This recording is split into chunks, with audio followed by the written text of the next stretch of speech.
I'm Kirby Allison, and I love helping the well-dressed acquire and care for their wardrobes. Join me as we explore the world of quality, craftsmanship, and tradition. So I'm really happy to be here at the Windmill with my friends. We've got Charlie from Henry Poole, we've got Leon from Anderson and Shepherd, and Jeff Wheeler, the cloth merchant with, who are you with now? Huddersfield Farmers is in Gladstone. Oh, there we go. So Gladstone on the States. Gladstone and Huddersfield, the rest of the world. You know what I love about the Windmill is that this is just as much of a part of Savile Row as in some ways the firms that occupy it, because this is where the Tailors for so many decades really have come to have a nice pie and drink a pint.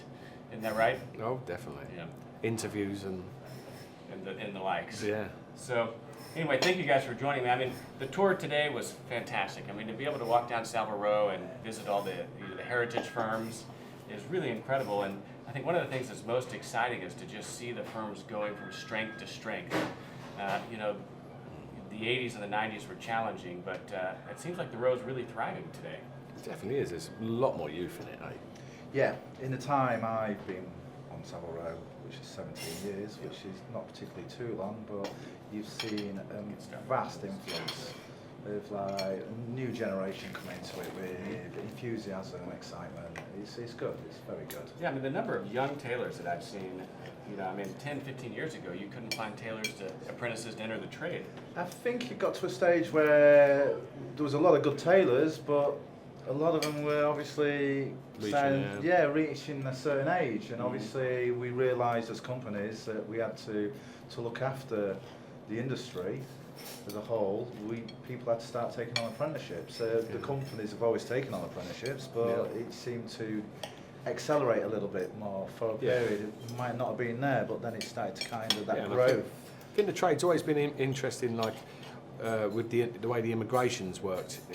We've had influxes of various nations, haven't we, over the years, going back hundreds of years, from someone like Schulte being Austrian, and then they've sort of flown through. You've had the Italians who stayed after the war, and then you've got Greeks, then you had Cypriots. A lot of Russians too. The Russians were big. On. They were big pre-war.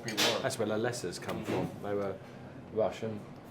I think they've come right the way through, and I think now it's sort of come full circle, really. And now what we've got tailoring schools, and we're getting a high quality people that are born and bred here coming through. Yeah. So. Notice that, and each house is taking it on themselves as well to kind of train, keep that heritage going. Yeah. To keep it, if you train in house and you're developing the skills, individuals learn the ethos of the companies, they learn the history of the Row and stuff like that, and that's important. You know what I mean? That there is like a thriving community and a very good potential career. That if you get this craft and this skill and this tradesmanship, and it's great. A Savile Row tailor can travel globally, walk into any tailor and say, "Look, I'm looking for a bit of work." And they'll be employed straight away. Yeah, I mean, with the rise of rents on Savile Row, and then we had Abercrombie and Fitch show up, and all these global brands. I mean, I really was worried there for a while whether or not the tailoring firms would be able to survive in the Row proper, so that like my children could go and enjoy I'm still worried. Okay. Because there is, in this country, there is no real protection. They're not getting the protection they deserve. You can't put Abercrombie next to a normal, traditional family-run Savile Row firm and say pay the same rate. It's just, it doesn't happen. So I worry. I don't worry about the industry. I think that will thrive, and I worry about the craft. I think that will thrive, but I worry that it's going to get to a point where they can't sustain premises in that location. Traditionally. There's been tons of times over the years where people have said we'll move. They'll move, but then they said they could actually, at one point, they could actually move the name Savile Row and move it to somewhere else which isn't such a retail street. They said the problem with that, because it's such an iconic name, then all of a sudden 10 years down the line people want to be there. And I think that's part of the beauty of Savile Row. It is that heritage. I just hope it's that time. I just hope one day our people who run this country will sort of look after it a little bit and protect that name so much. I know the landlords are trying, they're definitely trying, but it's So what do you think of that? Well, Chicken in some Hammer ways, Lake? in some ways, it should be designated almost a national landmark. course I it mean, should. because Savile Row Yeah, is definitely. a destination. I mean, Well, it's the what. French yeah. do it. Yeah. With their products. Yeah. I mean, champagne. Yeah, champagne and comes from the all these- region. Yeah, exactly, and they really kind of promote it and kind of make the industry thrive and stuff and like protect it. Mhm. We should be doing the same to these like industries within the UK, most Yeah. Yeah, definitely. without a doubt. Without a doubt. Absolutely. Charlie, how did you get involved? I mean, what brought you into tailoring? I used to. I always remember my dad wearing suits. Hey, Joe. Hello. Hey. Perfect. Thanks for joining us. Excellent. Sit No, right down, here. Joe. No. Your seat's over here. Come join us. Oh my goodness, sorry. Yeah. Thank you, Joe. You know, it's one of the challenges with tailoring. How'd you do? Just as you're about to leave, you know, you have the clients pop in, and you know, it's That was a a challenge smart- we've had with everyone. He was a smart character, wasn't he? Yes. How's the Chicken Hammer Leek pie, by the That's way? amazing. I Yeah. think you were the Charlie, you were first one to telling take us. me here. Yeah, Well, you were I telling us had that about- every Friday for Yeah. 20 years. Yeah. Jeffrey did that. That's where the diet comes I from. did. That's why I got into the trouble I was. That's why I had to lose the We're weight. waiting for the walk. We're waiting for the walk. Yeah. Yeah, I mean, there's a few institutions that, you know, outside of tailoring and the row, and I think the windmill is one of them. And then, Yeah. of course, the back door, Yeah. the Burlington Arms is the next. The other one is the Red Lion. The other Red Lion. The Red Lion, the other side. Okay. That's where my side of the trade has always haunted. The cloth merchants? yeah, the merchants. Mm-hmm. When I came in 30 years ago and I was sort of a junior, you'd run between the tailor and the rep who was sitting in the pub from 11 till 4 every day. So I'd take the orders from, say, Anderson and Shepherd. I'd bomb back to the Red Lion and hand them over. And then he'd do the work. Yeah. Literally, the tailor came to the merchant Yeah. in the pub. And that was totally, Very accept- interesting. totally acceptable. Totally acceptable. Yeah, we were over at Huntsman, and Campbell was talking about how, you know, back in the day, if they couldn't find a tailor, you know, they would just send someone down to the Burlington Arms or the, you know, the Red Line to try to find them. Yeah. Yeah. Yeah, the it was a Vigos. bit- Yeah, it was a big culture, wasn't it? Yeah, it's About honestly, it was a big culture until very recently. I would say, sort of 3-4 years ago. I don't You know. think so? Yeah, something. I think something changed. What happened? It got a bit more. I don't know. It just got a bit more. People got a bit more professional, a bit more focused. I think it's probably social media as well. Social media showed tailoring was on a there? global basis, Yeah. and all of a sudden it sort of, you know, we used to travel globe. When I say we, Savile Row Tailors used to travel globally, and now all of a sudden these people you see on Instagram or whatever, they were Yeah. travelling here. Yeah. So I think it just focused people. Do you think got people social like media- you have then upped qualities, and everyone's focused and up qualities and take their place back at the top of the table again. Do you think social media has changed the trade for the better?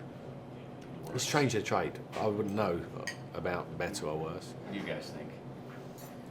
I think it's obviously a positive.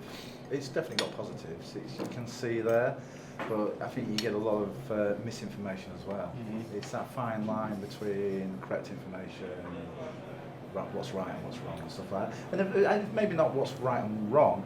There's just different ways of doing things, different styles, and that's the beauty of it. Yeah. So you kind of get that.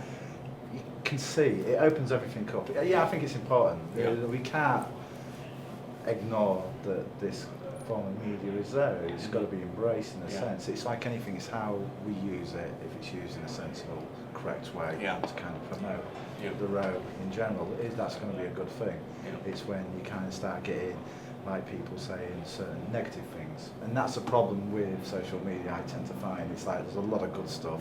There's a lot of real kind of Yeah. quite harmful, hurtful Yes. stuff said there. And it's like, why? And it sits Why? there, doesn't yeah, it? It and sits it's there. Why say that? I was just brought up slightly different. I was Yeah. always told, if you've got nothing good to say, don't say anything Just at don't all. say it. Yeah, Totally. But maybe it's exactly. a different, Yeah, I mean, I think time. social media has, you know, focused the attention on the product in a way that allows people to, you know, be in the conversation of like, which is better, what's the best. And I think it totally misses one of the things that I appreciate most about bespoke tailoring, and that's the relationship with the cutter. I mean, that really, at the end of the day, is what's sacred, Yeah. is the relationship one has with the person cutting his cloth. And just going back to what you said as well, you said, who's the better, who's the best?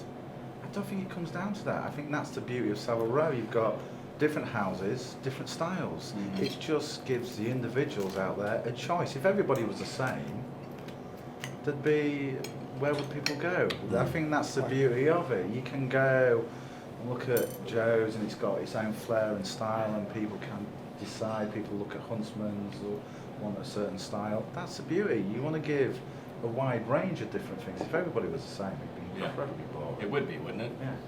And it's good to have change, isn't it? You know, once upon a time, you have to be recommended to go to where you are, and are you recommended, sir? Well, I'm sorry, we can't really work with you. Yeah. And I think that the whole thing about sort of instant, now, on social media, you read about things the next day, and that has to be good for everybody's awareness, doesn't it? Because there was a mystique about sort of going and have a bespoke close, and who would push the door open and go in because it was a closed gentleman's club, wasn't it? And you didn't have the opportunity. Now you do. Yeah. Very important. I remember Anderson's having, asking someone when they were on the corner, asking, where did you get a name from? Do you know anyone who would put basically interviewing a customer wanting to order a suit? The fellow was like, I just want to order a suit. It doesn't work that way. The Huntsmans, they used to close for lunch. My goodness, can you believe that? Yeah. And Barry and remember that. Arundel, who were next to us, when we were across the road at number 35A, they would be in America and they'd have all these golden chairs sitting outside the suite waiting for them to choose their shirts and select them. I'm sorry, sir, we're having lunch now. You have to come back. Now it's like, okay, we can do this. Do anything, we can do anything. this. So it's a different generation, different clients, different attitude towards the client. It does worry me when people say about Savile Row, they say it's daunting. And I've never understand it. Because in my time, I've never found it daunting. Everyone I meet is a decent, friendly, non-intimidating atmosphere. We must remember from the early days, it's always been a luxury market. It's been a luxury market from year one. I think we've had customers who have come in before and they said they've walked past the shops on numerous occasions and they look in and they see all these gentlemen immaculately dressed and they find it quite intimidating. Yeah. And it's only when they come in and actually start talking to us and realise that we're just quite down to earth. Yeah. And we're into making suits. We love making suits. But there's a passion and excitement there. And once they start to realise and feed off that excitement and how we are, and then they realise actually these gentlemen are approachable. I think sometimes it's that kind of facade. Yeah. People looking from the outside. Misinformation. Well, wow, that looks a bit kind of daunting and stuff. And how often do you hear that when you're there with women in their functions and they say, the men are better dressed than what we are, and that doesn't happen often, does it? Because the old adage of, everything's fantastic, doesn't worry about me, but it does because you complement each other, which is really important. It's interesting how much it's changed just in the last 10 or 15 years, right? I mean, I really see a rebound of quality, whereas 10 years ago, people were still dressing down. I feel like in a lot of ways the trend is towards dressing up. That's what we were just talking about a minute ago, wasn't it? Yes. There's a definite, I used to sell fabric that went into suits. My whole wardrobe was suit. That was what our bunches were suit orientated, stripes, checks. Now, there's definitely a push away into trousers, to even off waistcoats and shirts and casual, soft, flex, technical fibres. So there's a whole myriad of where we're going to go with fabrics now. Charlie, how do you find it? I mean, you're kind of the youngest one, here, amongst this crowd of tailors. I mean, kind of what's your perception kind of coming into it? Yeah, well, I'm with the captains of industry today, so I don't have such a good historical perspective. I'm newer to it. What's my perspective on what? Just, whenever you were joining the trade, kind of what was your expectation, and what have you been surprised by now that you're in it? You're with Poole, one of the most respected, firms in the row. Yeah, I got lucky. It was. You're just talking about whether it's intimidating for customers. I do remember it being incredibly intimidating to walk into a Bespoke Tailors. I agree. It was the same for me when I went for my interview. I just walked into that shop the first time. Yeah. Absolutely. And the worst suit ever as well. As much as you think you're trying so hard, I can remember. But he was from Leeds. Yeah. Not quite. No. That way up. Charlie, when I first sort of came into the industry, I was chatting to two tailors that used to work at Henry Paul, the Goggins brothers. Oh, yeah, yeah. So they said to me, what on earth do you want to come into this industry for? When we die, it's going to be finished. It's going to be the end. And you think, oh my goodness, and thinking about getting married, and thinking about getting like a mortgage and everything else. What am I doing? Yeah, that's and then you think, oh, okay, well, everybody has a passion, don't they? There's no question about it. It's like in their DNA, and it's their all OCD, and it's just the people in the industry just desire it. And but now, young people have a future, don't they? You can just say, go and get that, go and get a mortgage, because it's going to be here, for a long time. Yeah. And we're competing with the French, the Italians, and the Americans. Yeah, doing quite well. Yeah. Well, I remember when I first came in, I was told this dying trade. Savile Row will be finished then. Savile Row will be finished then, and that was it. Because Savile Row has never just been a street; it's an area. have they always been saying that though? Yeah, I was told. Yeah, I believe it. I came into this trade 30 years ago, and I was told at that point, "You're mad. It won't be here in 10 years' time." And in fact, I'd say at the moment, things are growing. Yeah, we must right. compliment the people at Kirby and also the cloth merchants, because you've invested lots of funds and time for the young people, haven't you? And also Anda, she's been like a golden light, hasn't she? Yeah. For the company. And it's only that over the last 3 years where we've had issues, where hopefully Savile Row Bespoke will come back again, which is. But there was all the thing with I think there's other things as well, like the golden shears has really come to the forefront. With and that's once again, that's like kind of shining a light on young talent coming through.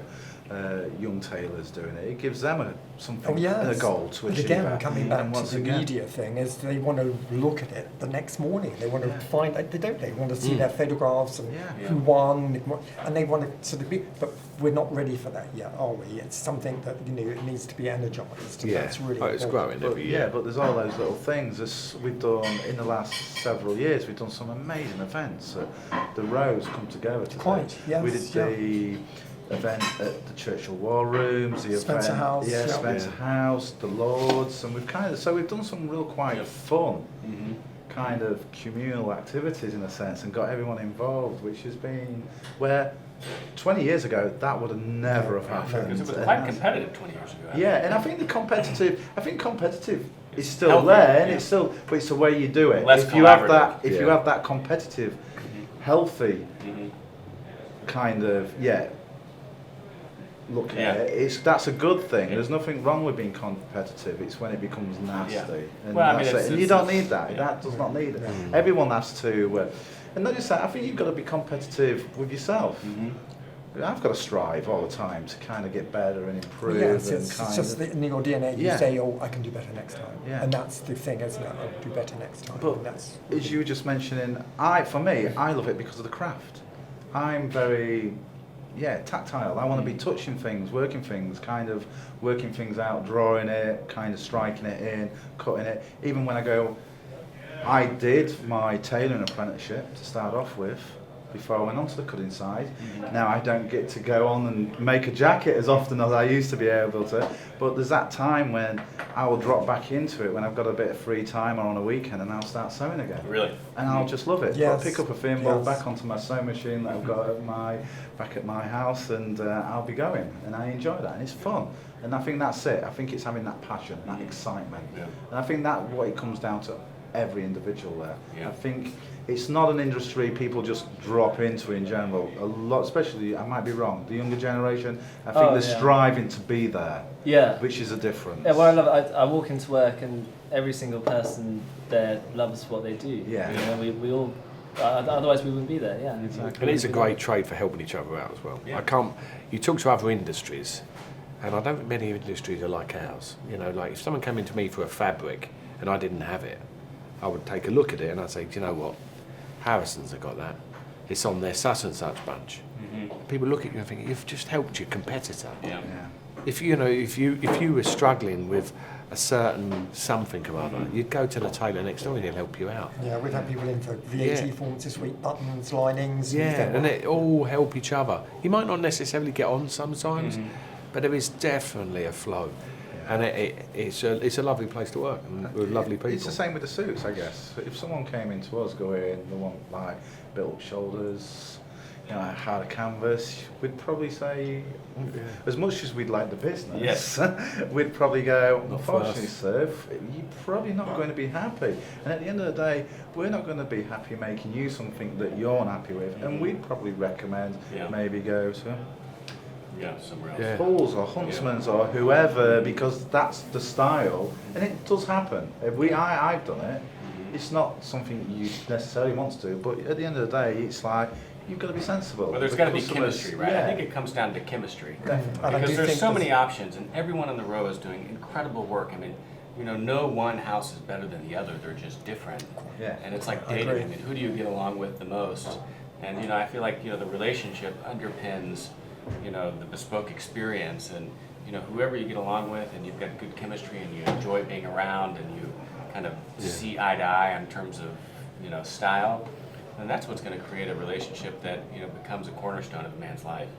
One of the things we get quite regular is ladies coming in, but we tend not to go in that direction. So we'll probably kind of then suggest potential people that they should go see, maybe Edward Sexton, Catherine Sargent. So we'll always ping people to different kind of houses and stuff like that if we can help them find what they want to achieve.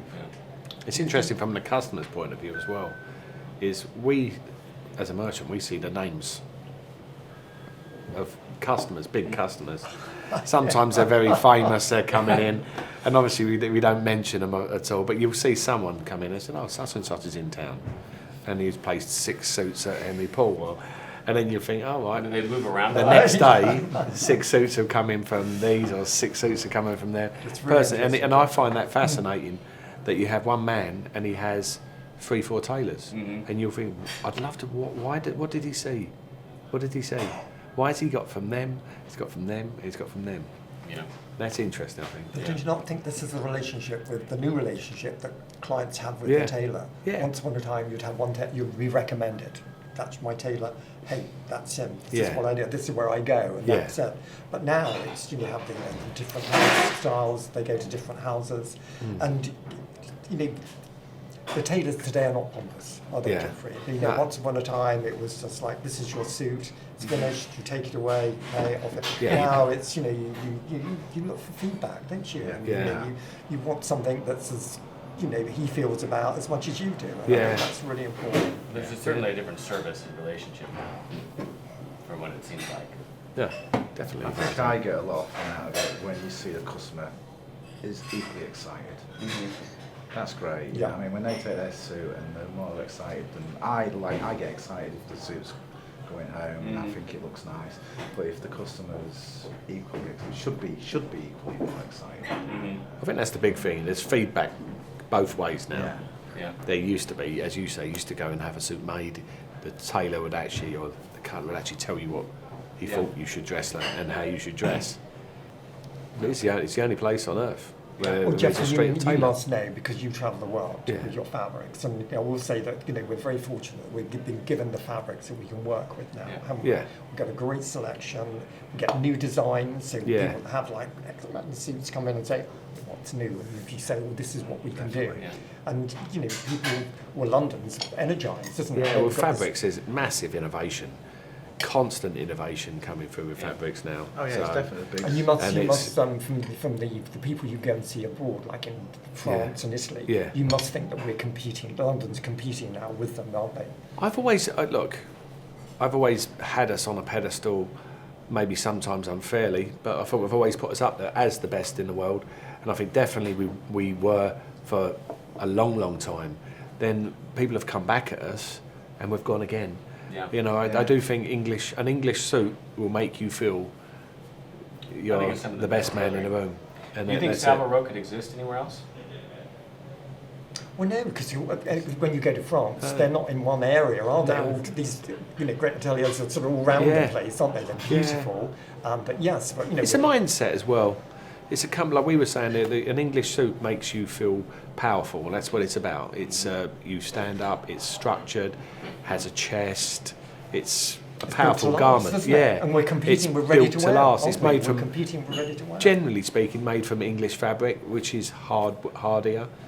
So I think that side of it the mentality works to make a suit that will last a long time. Yeah. I think in Italy they're making suits that are more comfortable, and because as a generation, as a people, they're More casual. more casual. So I don't know if it could appear anywhere else. The French had it. Go back long enough. The French had their own, hundreds of years ago, but they had the same sort of mentality. The two places in the world to have your clothes made were London and Paris. But then again, Laura was in Italy last week, and no young people. Yeah. They're all very, very, Yeah. old. Yeah. But all very, very old, and Yeah. that's really not good, is it? Because No. you have young people like Charlie here, that's on you, Yeah. sort of coming through, energising. Yeah, it's the, quite interesting. We have some good Italian tailors coming through London. They buy our stuff and they sit down and they don't realise what we've got. Yeah. We've got floods of young kids. It's hard for me. I get asked constantly for apprenticeships. Can I find someone on an apprenticeship?